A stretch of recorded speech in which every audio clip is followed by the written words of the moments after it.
This is Solidar direction. On this section of the front, Russian troops have just recently gone on the offensive again, but the attack was unsuccessful. As a result of the work of the Ukrainian defense forces, the enemy retreated, leaving armored fighting vehicles on the battlefield. In order to prevent the enemy from returning for it, a group of strike drone pilots leaves for the position. Their goal is to destroy what is left abandoned, as well as to hunt down Russian infantry.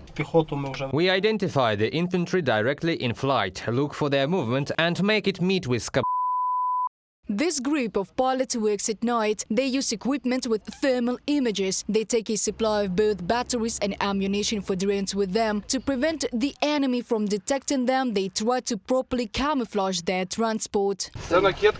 Volunteers from Ivano-Frankivsk sent us the escape. When covered with it, no thermal radiation is visible. Once at combat positions, military personnel immediately begin preparing for the departure of a strike drone. The Russians nicknamed this night hexacopter Baba Yaga. The drone easily copes with enemy targets.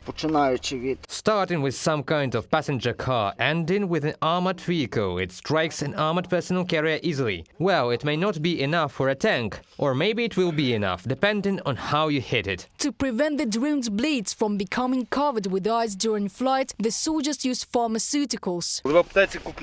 I bought Vaseline at the pharmacy, so people there were very interested in why a military man buys it. They couldn't even imagine why. This drone can carry 4 grenades in one flight. Ready to hunt, the drone rises into the night sky.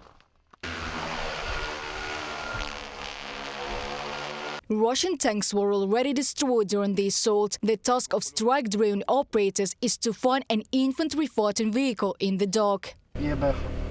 There's an armored vehicle coming closer. Is this an armored vehicle or a tank? No, 2 tanks are there. We don't need tanks. The tanks have been destroyed. We need the armored vehicle. That's it. Throwing the grenades. Let's do it. Yes, there's a hit. Having thrown off all the grenades, the drone returns to its position to change batteries. After each flight, it doesn't matter if there's enough of it for another 10 kilometers or 500 meters. The battery needs to be changed. Otherwise, it runs down very fast on takeoff and landing. After replacing the batteries and installing new ammunition, the drone takes off again to hunt. The soldiers say visibility is poor due to the dampness, but overall, they're satisfied with their work. Considering the weather, the fact that visibility was poor and we were flying very low, today we burned 3 vehicles on the first flights, 2 more on the second flights, and we completely damaged another armored vehicle on the last 2 flights.